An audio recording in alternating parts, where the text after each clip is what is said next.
Hey everybody, my name's Adam Brous, I'm Scott Maupin. and this is Solutions from the Multiverse, where we bring you a new solution every week to your happy earballs. So thanks for joining us, and come by each Tuesday morning. We'll have a new episode ready for you. Here we go. I went to a rage room yesterday. What the heck? What? You ever been Where to you a rage smash room? stuff? Smash the room. Oh, I'm so jealous. Yep. Wait, tell me about. Why did you go there, and then how was it? Birthday celebration. It was an activity to do. Birthday? Yeah. So I went. How old was the person? Me. It was was me. your birthday. Yeah. Oh, happy birthday! Hey, thank you. That's amazing. It's tomorrow, but yeah. Okay. For this weekend, I did a Wow. bunch of fun stuff, and one thing was go to the rage room. Whoa. And you go in. I didn't know these even existed. Someone suggested. I was like, okay. Whoa. And you go in, you pay for a time. Yeah. You put on a hard hat and like a face shield. Glasses, yeah. Uh-huh. They make you sign a waiver of some sort that I didn't read, but I'm sure Yeah. it says that like anything at all that happens to me is my fault, and I never heard of this place. You know, but Never even heard of the place. like, I don't know what this building. The building will vanish, and I have to be okay with that. But they ask you, then they go, "Would you like a sledgehammer?" And you're like, "Yeah, I want a sledgehammer." Yeah. Oh, Of course you want a sledgehammer. This is perfect. And then they lead you into a room. You walk past some rooms that look like horror movie scenes. Like Okay. they are Saw X. Yeah, exactly. The massive destruction has happened in these rooms. And so then you go into a room and it's been prepared with thick plywood on all the walls Yeah. and the floor and the ceiling that's been affixed to those. And then it's got in the room, the way they prepared it for you is they have like a couple of VCRs stacked up Oh. and some speakers and a coffee pitcher, so like a bunch of different random Whoa. Glass. Goodwill Any glass? items around the side. And then Smash. the glass Smash. side of things is they have a box of ceramic like plates and bowls and dishes that you can throw against the wall and or Ooh. do things with. Yeah. So, and also in the room are crowbars, like small hammers, just different Wow. tools. How many people went with you? It was me and one other person. Okay, And yeah, you go and they close the door and they give you your time and they give you a Bluetooth speaker so you can hook it up to whatever sort of rage music you want to have. Yeah, exactly. And What music did you choose? I was very basic. I'm a basic boy. I guess I Okay. picked Rage Against the Machine, and then They're we did a like little bit of Tool. classic. Yeah, exactly. Yeah, I'm like, Tool. I'm trying to think of Rage. What do I? Rage Against the Machine. Okay. Right. I was actually You getting didn't do like mad a- you because the Bluetooth speaker wouldn't connect to my phone, so that was actually making me mad. I was like, I'm getting That's really the upset. rage. Right Now you can use Yeah, that I rage to use it. smash. Yeah. well, I learned that it's fun to rage, but also it's very exhausting to swing a sledgehammer Yeah, around. to Like rage, it was a yeah. half of a rage room and half of a like whew, Exhaustion. yeah, like Yeah. the cardio shape you have to be in to smash a bunch of VCRs and CD players. I learned it's beyond what I currently am at. Wow. I wasn't training for this, and so you kind of like get tired and you're a little bit like, okay, I gotta take a Raged bit. enough. Yeah. I'm raged out for a second. I got to take Yeah. a break. But it was fun. It was really That's fun. It awesome. was, And you got everything smashed? yeah, smashed everything completely. Nice. I left one little tiny egg cup unsmashed. It's just kind of a Yeah. just a It was little flex. flex on there. I could yeah. have smashed that. Could have done Yeah. that, but it was fun. It was I recommend it. It's interesting, but also you don't have to have a ton of time because you get raged out pretty quick and you're just like, okay, I'm gonna sit down and chill. I'm gonna go eat some food now.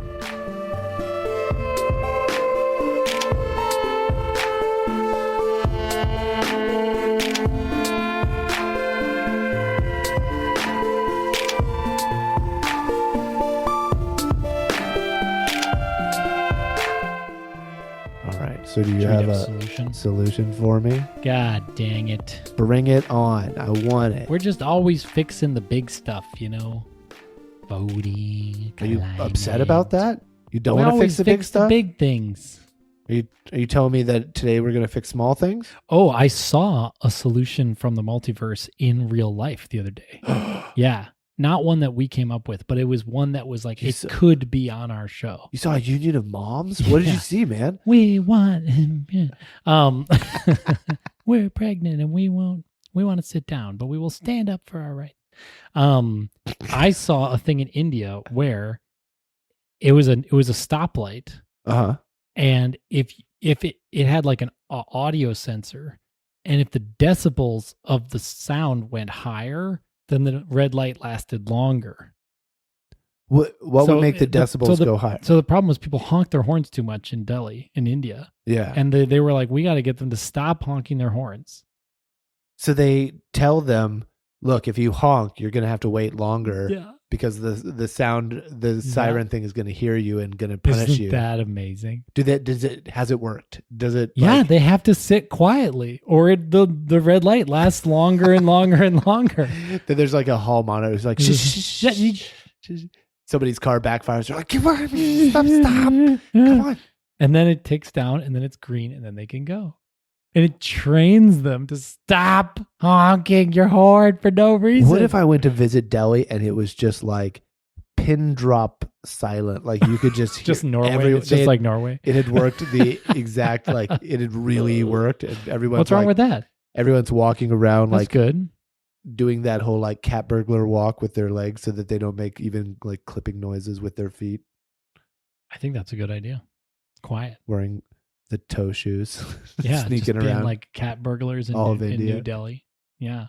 One person. Isn't that a great, but that's somebody sneezes. I think that example them. of like the honking your horn, making the light go longer. That's the perfect. Heart and soul of solutions from the multiverse. Like, it's great. So great. I love that. I wonder how they got that, like whose idea it was and how they got that through. But we should do that. I think a mom probably came up with it. Okay, I've got one. I've got a solution.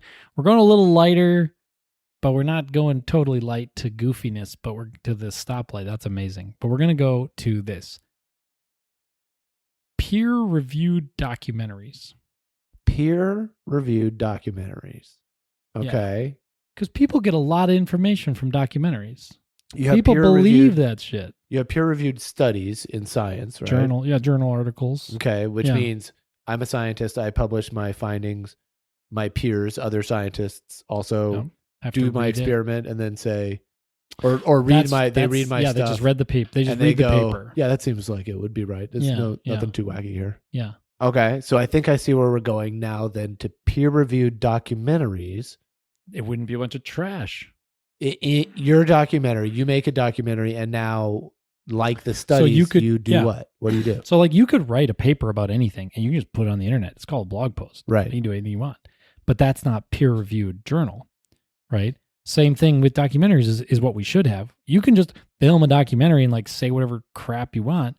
But then, if you just put it out, people really shouldn't trust it unless you can be like, no, we're peer-reviewed under this, like, documentarian group of this organization that could run peer-reviewedness. Consortium of ethical documentarians. Yeah, documentarians who believe in having, truthful, fact-checked, honest documentaries that are true and not totally over the top. No Bigfoots allowed. Is that what you're saying? That's what I'm saying. No Bigfoots, no like, or what was this thing on Netflix recently? The ancient civilizations. Oh, there's some ancient civilization that lived before, blah, blah, blah, blah, blah. I mean, there were ancient civilizations. Yeah, those are real things. There were, but there wasn't like... They weren't made by aliens. Yeah, exactly.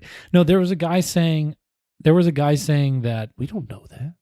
There was a guy saying that... Think about it, bro. Before, like that, they were saying that the Sphinx was built not by the Egyptians, but by another civilization before the Egyptians. Okay. And I guess the head was originally a lion's head. Oh, I've heard of that. Yeah, that's cool. And then the Egyptians chiseled it down to like a human head. And that's why the head's way smaller than the rest of the thing. Yeah.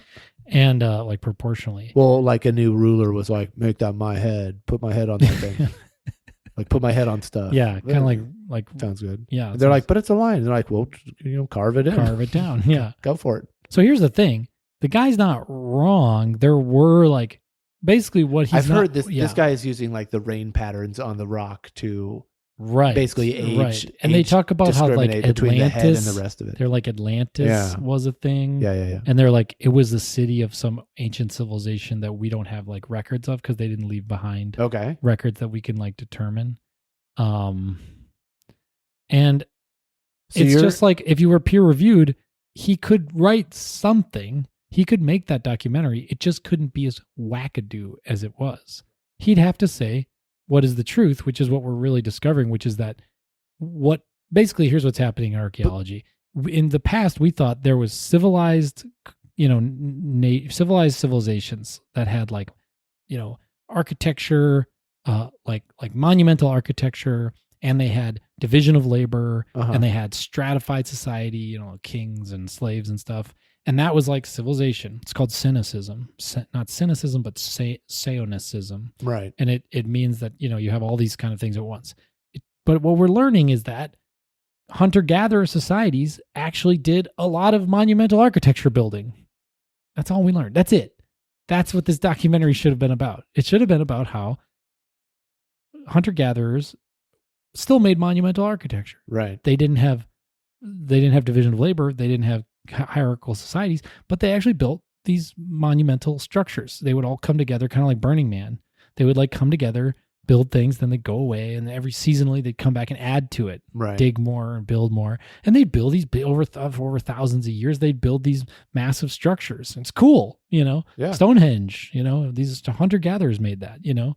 The guy who had to talk people into Stonehenge before it was invented, like he's like, they're like, you want us to spend all our energy doing what? And they're like, these, you see these giant rocks? They're like, I want them to like 800 miles that way or whatever. I want one of them to be, and I want one on top of the other two. Up. And they're like, why? And he's like, it's gonna look so cool. Guys, won't you just do this for me? And they're like, we're gonna have so many guys. What are you doing?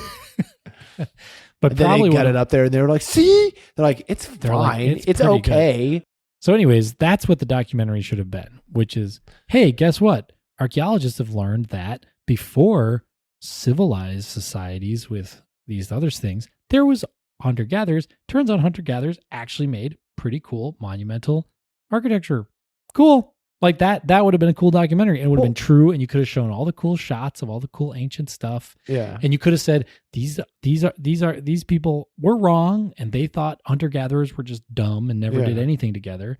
We found recently that they do things together. They build these things together.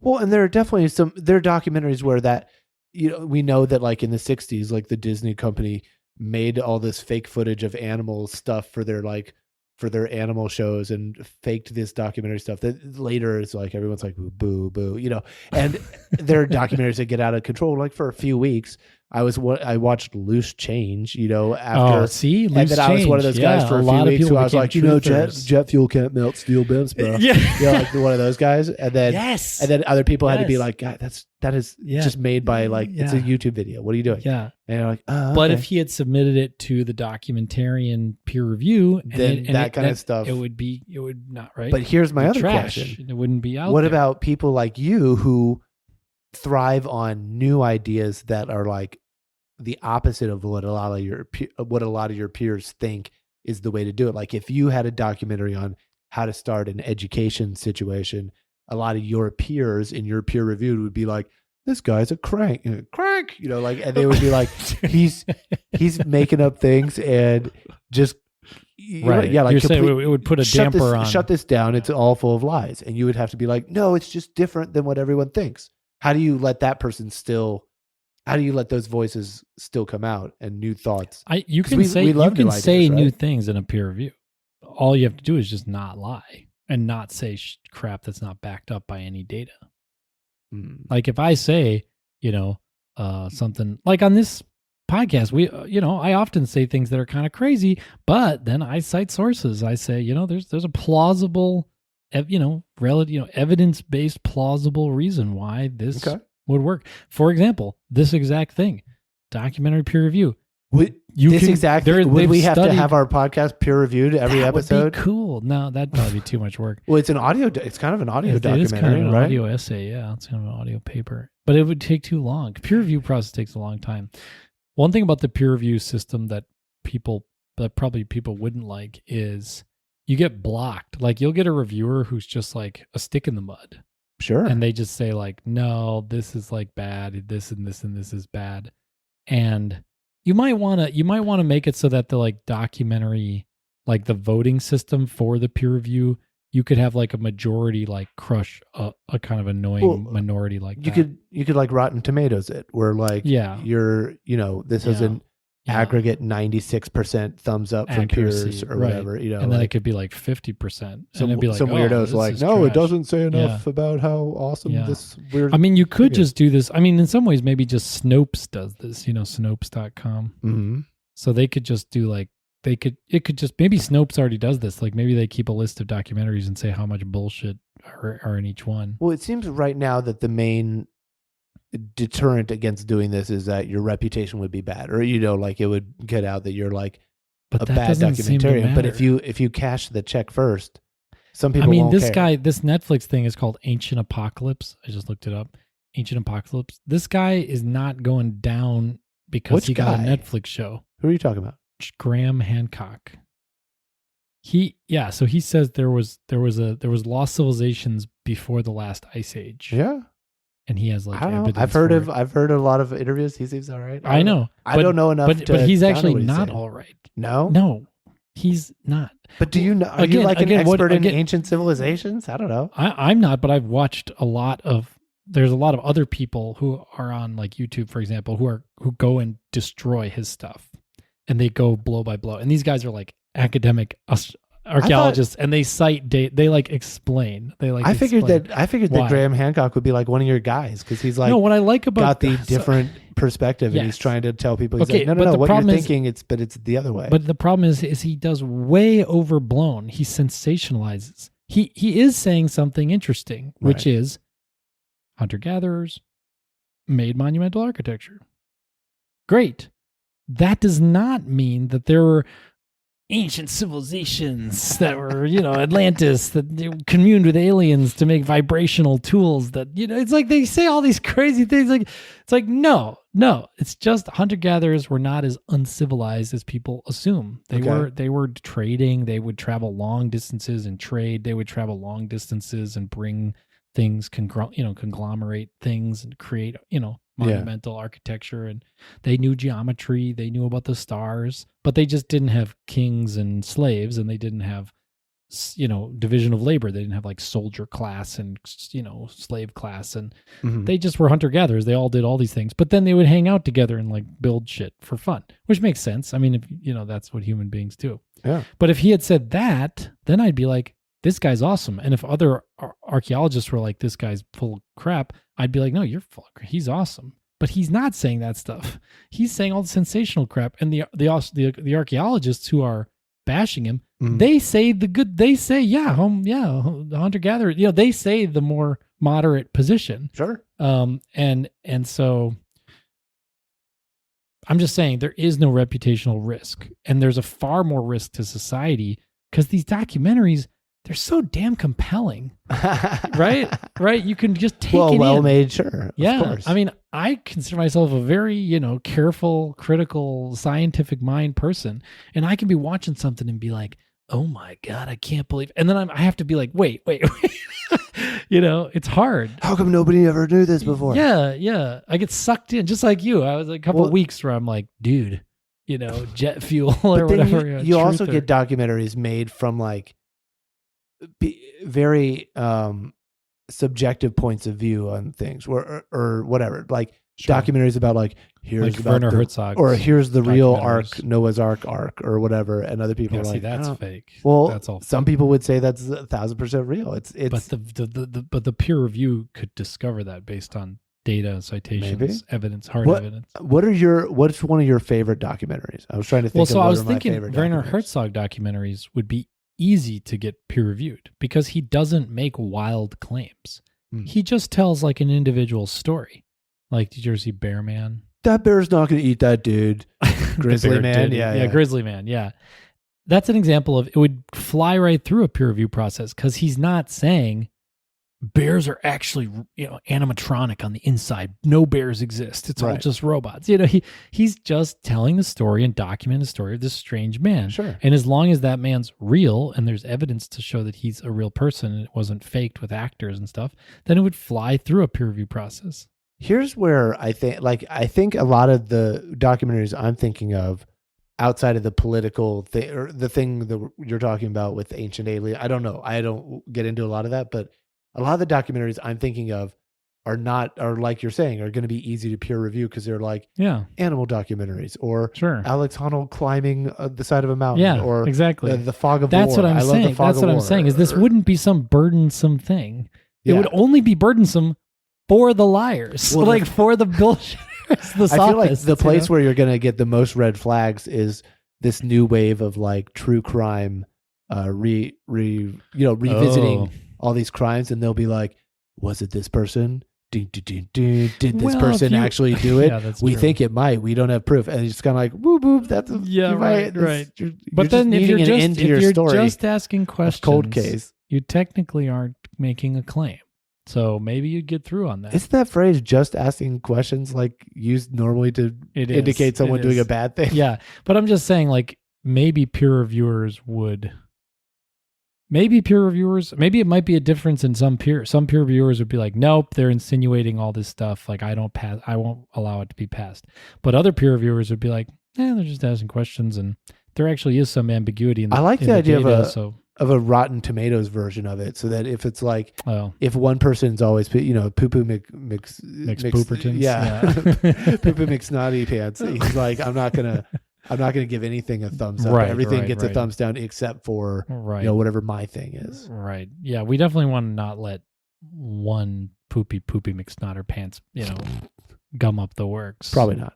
But with peer review, with academic peer review, that really can gum up the works. You might get only 3 reviewers, and if one of them is like, I want to prove this until you like totally change your whole thing and say a completely different thing, you just have to apply for another journal. I mean, you just have to change what journal you're applying to and try to get a different journal to do it. Now, for the peer review thing, I think they look for scientists who are in the same field. Like, Yeah. you have a physics thing, you submit your claim to other physics scientists, Right. not to like Blue belts in I can't karate. think of any other kind of Karate blue scientist. belts. Yeah. Physicist is the only Chemist, scientist. biologist. There you go. Perfect. Yeah. Thank you. Yeah. But like for this, would you submit it to just general fact checkers, or do you have to go to like someone else that's a who's good an question. expert in the subject matter of Well, your technically, documentary? Peer review should be other documentarians, but that's sort of silly. But other documentarians who Yeah. are like, I guess here's it my should be- documentary about rodeo clowns. Do I have to submit this to other documentarians, to rodeo The clowns, National to Academy just of general Rodeo fact Clowns. checkers? Yeah. Like who's Also, what if you're revealing like an inside, what if you're like, speaking truth to power, and then those people captured by that power then block your, so there's risks there for sure. Oh, so your documentary about the corruption in the documentary peer review board That becomes is going a to get problem. shut down by that Right. very peer review board Exactly. once it gets to Exactly. review. Exactly. Oh, man. But I think that's going to be the Dastardly. outside. That's going to be the outside case. What I'm trying to do is prevent loose change, right? Yes. Prevent these like lying. I'll But can say, you? I'll When say, anyone can upload they'll still anything go of on any YouTube. link on YouTube? but yeah. if people knew, well, this is not peer reviewed, so it's trash. If that was the default, that'd be good. That'd be a good default to have, I think. And YouTube could even, content moderators and YouTube and stuff could like say, it could even start open with like approved by the board of documentarian, fancy, people would be like, well, shit, okay, this is like not complete trash. Right. It must be based in fact enough. As some that, sort of official seal. Yeah. So I think it'd be a worthwhile thing to add. But the documentary, I'm just worried. I know people who are like truthers still because of loose change, and there's been other ones. Well, I mean, the entire QAnon, Yeah, the situation. entire QAnon thing. some people would swear is 1,000% true. I And don't believe it documentaries is. support it. But if you said, no, none of the QAnon documentaries have ever been peer reviewed, it's like, well, that alone would help to like, it wouldn't stop it. People are idiots. They're going to do irrational things. Right. But it would help prevent a lot of people on the edges from getting into it. I have heard, speaking of documentaries, I've heard that the cast and crew of the, what's that documentary series? They were all on alcohol. The Jackass documentaries, I believe, Okay. were all on Jackass alcohol heavily documentaries. a lot. Well, that invalidates all their findings. See, that would be a great. I would love if I'm a documentary peer reviewer, and I'm having to review like stuffy documentaries all day that are boring, and then a jackass comes across my plate. I would have such a good time. I'd be like, "This is the best." No other documentaries are ever going to make me guffaw and laugh like this. Well, they don't have to get peer reviewed if they don't want to. Why not? Well, they could, They're a documentary. but there's no reason to. I mean, because their audience doesn't give a crap. All right, It's not really about the truth. back that up. value. Roll it again. Okay, and it hits him right in the. Oh, okay, I see. So Okay, yeah, so I think peer-reviewed if we peer-reviewed documentaries. documentaries, I think we'd live in a better society. Okay. Especially because we know that there's a problem, which is the growing prevalence of conspiracy theory adoption. And I Right. think we need to take concrete steps to like stop that. Clearly, public schooling's not helping or we're not doing what we need to do in education. I think it has to be at another level, Do you think any of that is like, I feel like humans have this internal want to like know secret information. You know what I mean? To like know things that the people next to you don't know, to understand things that the people next to you don't understand. Like there's this very human I feel that all the drive time, to do that. Scott. Okay, especially on this podcast. So that's where I'm like, a lot of these conspiracy That was a dig. I will not acknowledge not even acknowledge peer the dig. acknowledge Okay. that dig. Okay. Peer review that dig. But like, yeah, they want secret knowledge. They want an edge on their right. someone And else. so like that's where this whole like conspiracy thing comes from. Like, oh, I know the truth about who killed JFK. I know the truth about this thing or that thing. It gives you this it fills that urge to like know the secret knowledge. And now in a time when you can almost know any knowledge all the time just by like checking it in your pocket, the secret knowledge is going to get more and more esoteric, more and more out there, more and more fringe.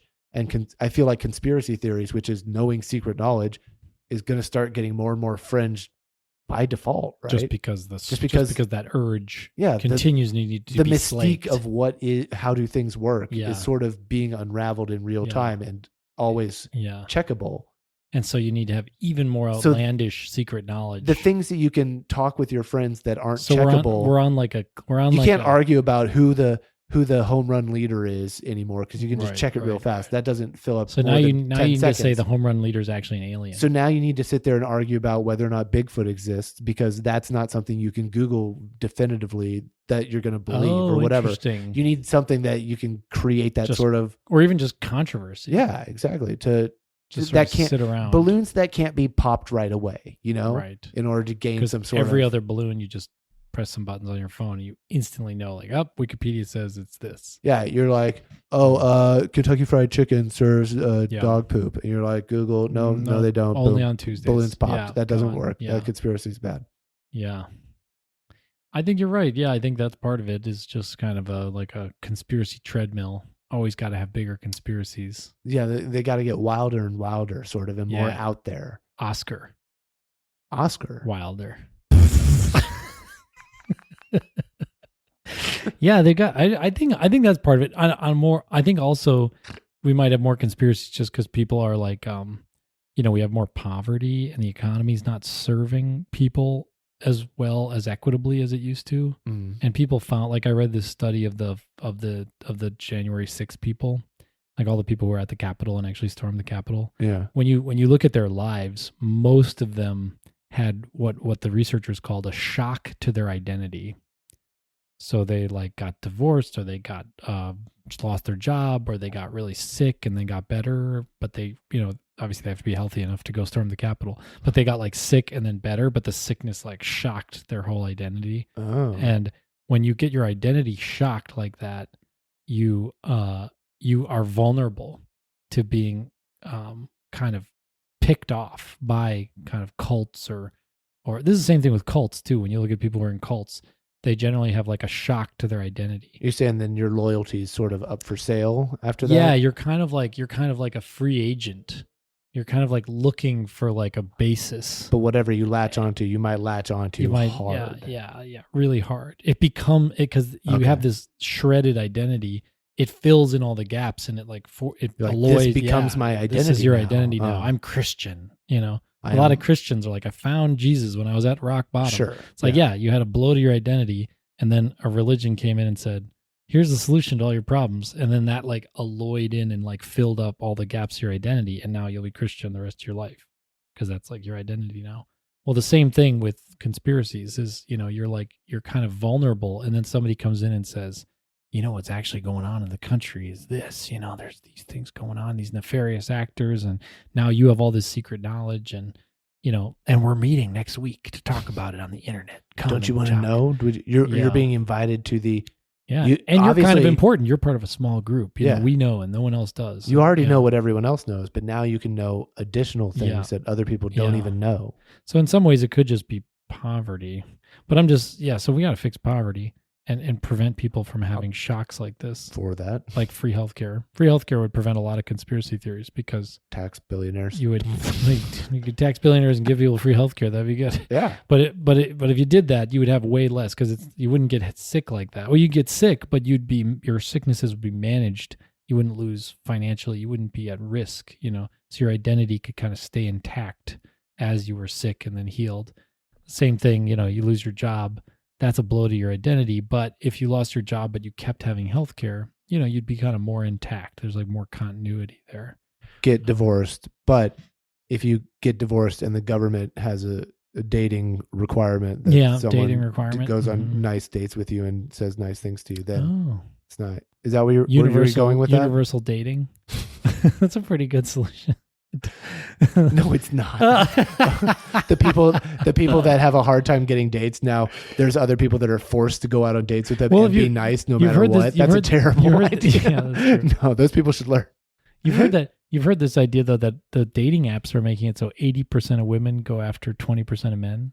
What? And so 20%. So that's the 80-20 rule. So that they talk 80% about, right? of men have no matches on dating sites.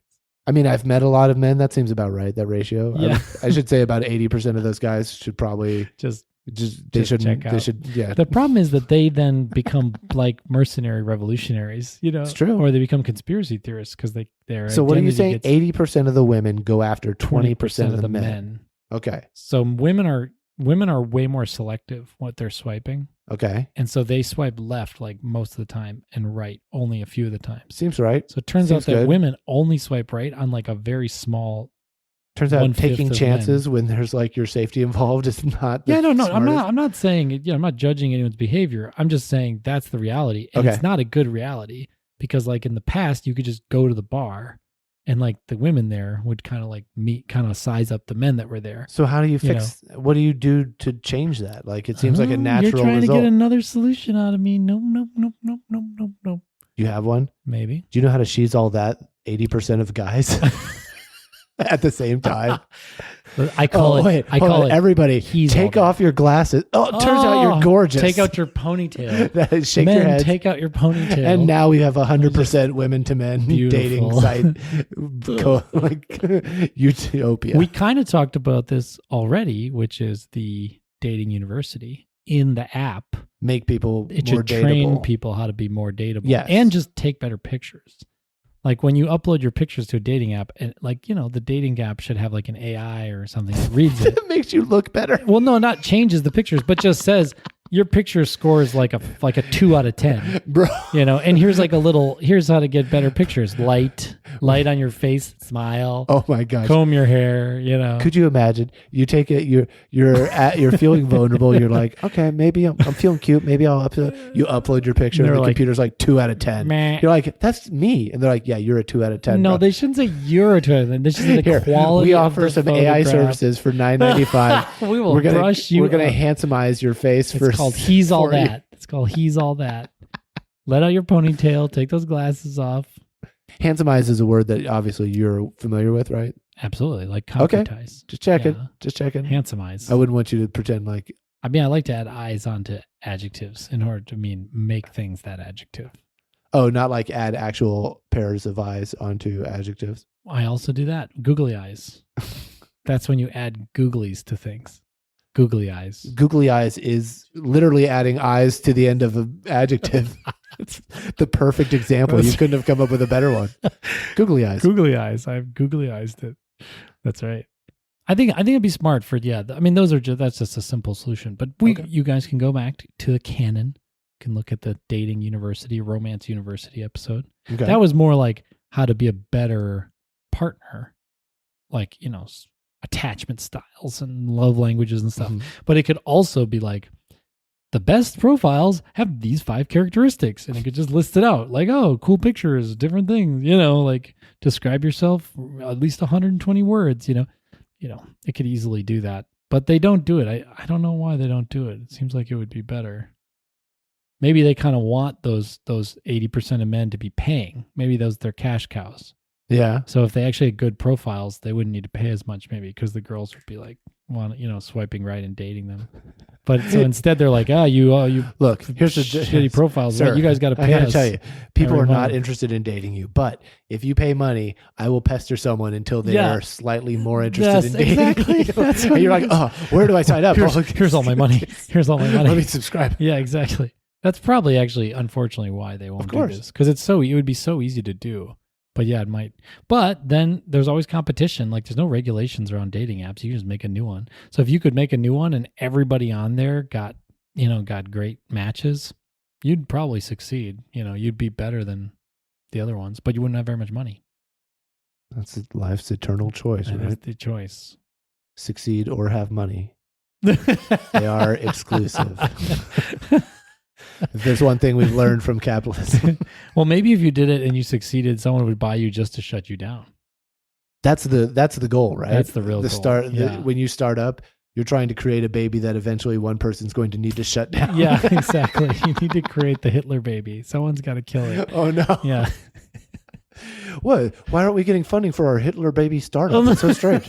It's so weird. So strange. Could it be the name? No, certainly not. The Hitler baby startup. Yeah. But anyways, yeah, documentary peer review. I think documentary peer review. That would be a good addition to like our knowledge landscape. It would also be cool to like just have more structure around more structure and attention on documentary filmmaking. Yeah. Like we see lots of movies that are narrative movies of all stripes and just like good ones, bad ones, inane ones, hollow ones, really fun ones. But documentaries, there's like one category per year and like only a few get notarized. Get more documentaries, more people looking at documentaries, show that documentaries can be fun. There's something in between complete movies and reality TV that is like actually worthwhile. Right. That is not written by writers, And online, there's like all these YouTube channels, like science YouTube channels. Those are essentially documentary, Veritasium and, all these things. And I'm not saying they necessarily need to be peer reviewed, but like Adam Ruins Everything did this cool thing where as he was talking, if he said any claim, a citation would like appear above or below, like somewhere on the screen. It would actually say the research that he was citing. I thought that was such a cool, like, visual innovation that like if we had something like this, that might become the standard.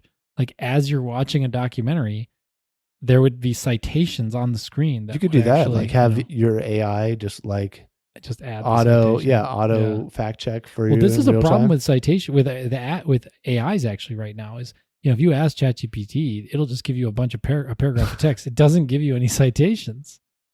Because it's making it up, right? It's generating. Yeah, it's generating it, but there's no magic wizard AI that can then find the citations for it. Which, if it did, it'd be great. I mean, that would be another addition. That would be a great addition. Where did you steal from? Well, here's A, B, and C. Right, or even just here's the evidence. Here's the research that supports it, or the yeah.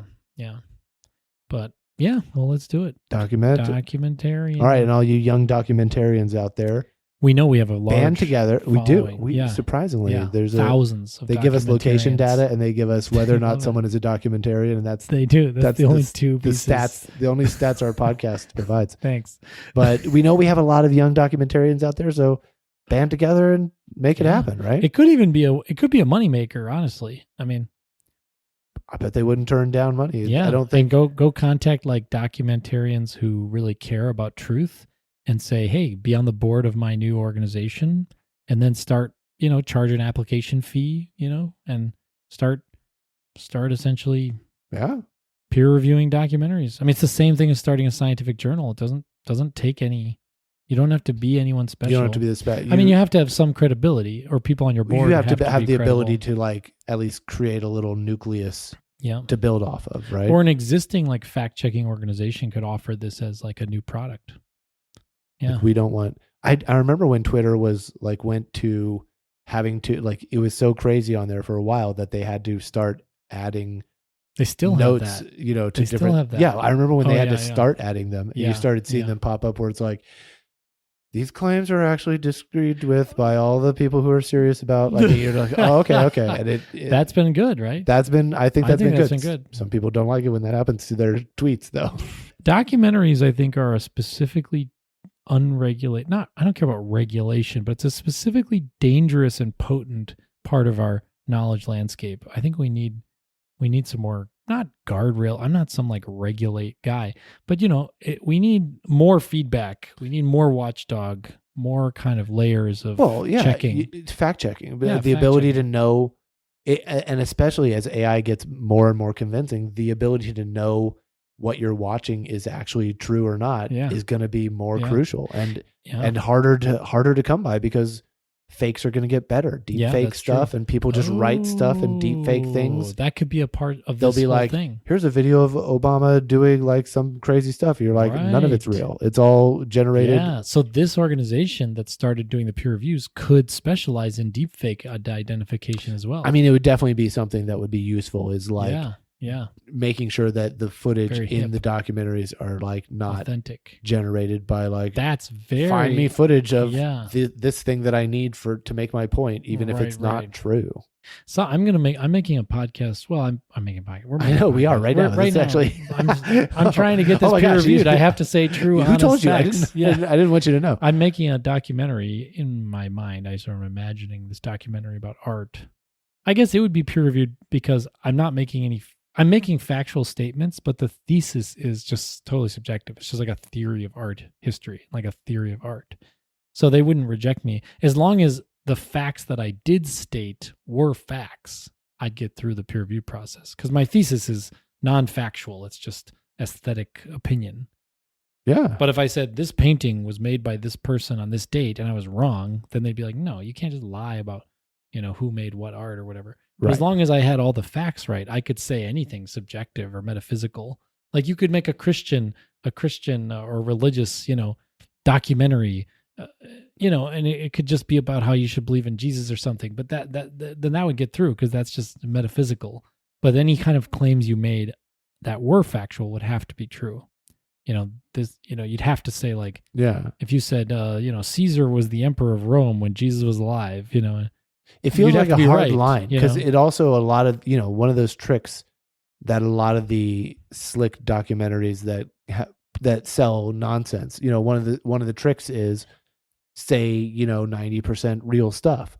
Mm-hmm. And then like once you've got that rhythm of like, I'm telling you real things, I'm telling you real things, I'm telling you real things, here's a fake thing. And then here's more real things. And I'm hoping that thing slides past, gets into your brain as a real thing along with it's hard to, you can't just be like, well, anyone who's going to lie is going to lie 100% of the time. And anyone who's going to tell the truth is going to tell the truth 100% of the time. But if you say like, let's say you're making a documentary and you're trying to prove the existence of God, which obviously you can't do, not factually. Oh, you haven't seen my new documentary, bro? Oh, what's it about? It's about proving the existence of God. What's it called? What's the title? It's called Camera in the Sky. That's a good one. Thank you. I like that. I just pointed a camera up and I'm like, that. There. So it's like, no, it's cloud, God. bro. Oh, I'm pretty sure it's close though. But say you were trying to make a documentary convince you. So it's the premise. So the thesis is metaphysical. It can't be proven one way or the other. Okay. But then you could cite things. You could be like, here's how the optic nerve works. Here's how the earth was, here's the best of our knowledge, how the earth was formed. Yeah. All of that would have to be true. Or the peer reviewers would be like, no, you're citing lies, But then your thesis could be like, so God exists. And the peer reviewers would just be like, speculative, but you don't get rejected for making something speculative. But I want us to roll back to like 1990 levels of conspiracy. Okay. Can you remember back then? There were like What were the conspiracies of 1990? They were like, Y2K is coming. We got to be afraid of that. That was not a conspiracy. That was a real thing. But yeah, I don't know. Just, there were conspiracies, people thought, JFK was, killed by the mafia and stuff, but it was just a low roar.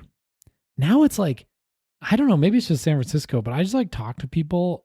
I'm like talking to somebody and they'll just start to say things. And I'm like, have you jumped into any moon landing conspiracy circles? Sure. I've heard moon landing. Sure. Yeah. I've heard moon landing. I've heard there's a lot of weird stuff about like health and like, I'll give you an example. It's not a conspiracy theory, but it's lies propagated by documentaries. Okay. So how much water goes into a single hamburger? What? Well, how much water? What's the water Oh, demand right. of Like creating a simple how hamburger? much water does it take? You'll see people in these sort of vegan documentaries say Right. things like, "It's like 35,000 gallons of water to make one hamburger." Right. And it's like, what? And then people will repeat that.